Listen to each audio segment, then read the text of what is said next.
recorder gets turned on.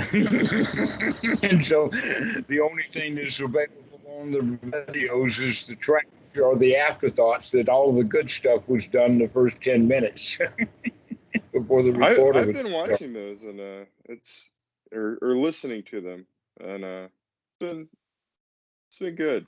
It's been good. It's better than listening to somebody else, and I don't know.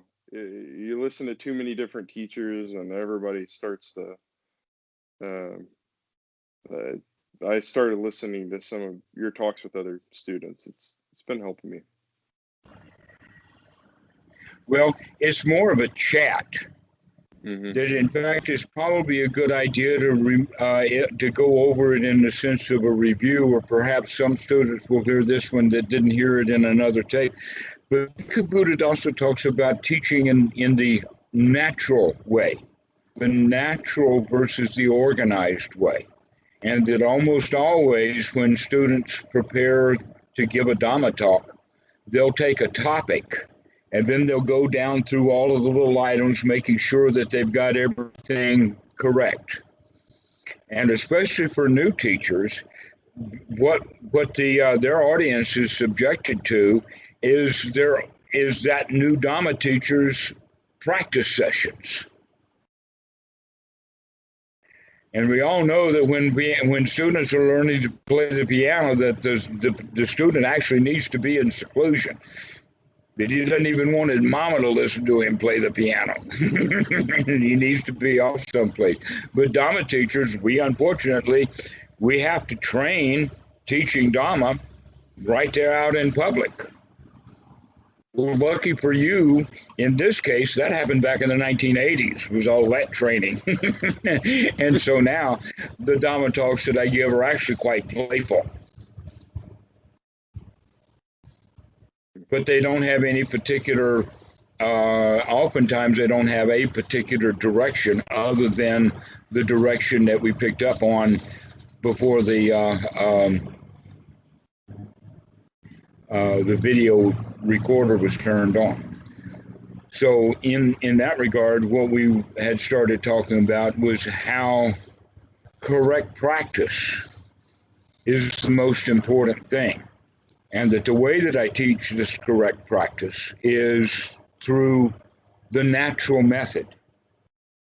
And that the actual technique is not nearly as important as the development of these two qualities, the first one and the more primary one, sati, to remember to do the practice. Because a lot of students will just sit on the couch until the timer is up and then somehow think that they've gotten credit for doing something that is beginning to be called choiceless awareness. I love that word, choiceless awareness. It's remarkable. It really is, because it reminds me of standing in the middle of the road and watching a semi truck, a Big Mac truck, come bearing down upon me, and I just let it hit me. That's choiceless awareness. I saw it coming, I was aware of it, and I was choiceless and just let it hit me. I love choiceless awareness. It's the worst practice people can have. It always winds up in suffering. You see it coming, you let it happen. It would be much better if they would practice a choiceful awareness, which means when you see the hindrances in the mind, you throw them out. That's the choice we make. We begin making choices based upon right, noble view. And the more right choices we make, the more noble our view becomes. And yet, if they don't remember to practice, then they never get any, let us say, growing or budding success. And that's the second quality to any practice. One is you have to remember to practice and continue to remember to practice, and then practicing to the point of success. And if you think about it, that works even with tennis. Never mind the Dhamma. So if it works even with tennis and never mind the Dhamma, that means that it doesn't even matter which version of the Dhamma. It can be Theravada or Mahayana or even psychology. But the problem with psychology is they never bother to teach either one of these things, especially not sati. And so they don't give the students these practices of meditation, of sit down, and every time the mind wanders away, you remember to bring it back to this present moment. Keep remembering, keep remembering, keep hitting it, keep hitting it, keep hitting it over and over and over again. Just like that piano student has to practice that scale over and over and over again. It sounds sloppy every time he plays it, but he's learning a little bit every time he does it. Mm. Scales and chords and scales and chords. That's how we learn fingering on the piano. We don't learn to proper fingering by playing music. You have to do it by practice. No Scales and choiceless chords. awareness and no, yeah, no choiceless awareness. I'm just going to play any old song that comes to mind because I can't play any song at all. It doesn't matter what comes to mind or not.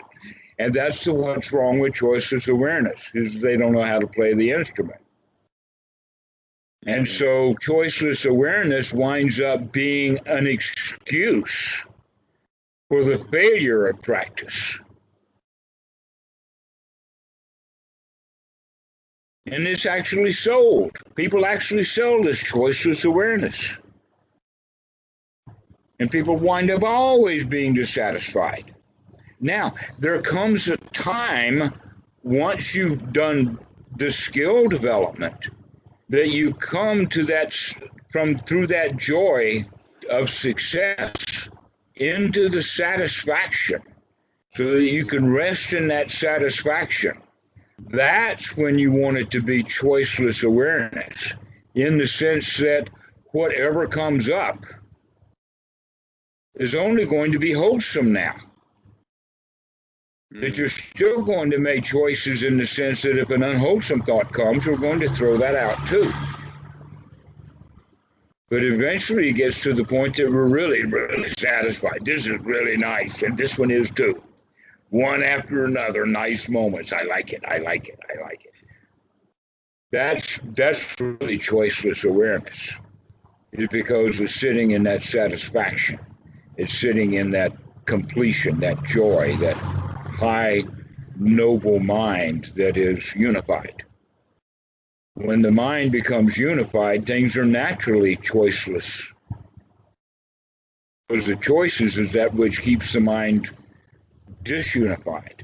But if there's no doubt in the mind, then that's unity. If there's no lying in the mind, if there's no desire in the mind, then that would be a mind that you would like to be in a state of choiceless awareness.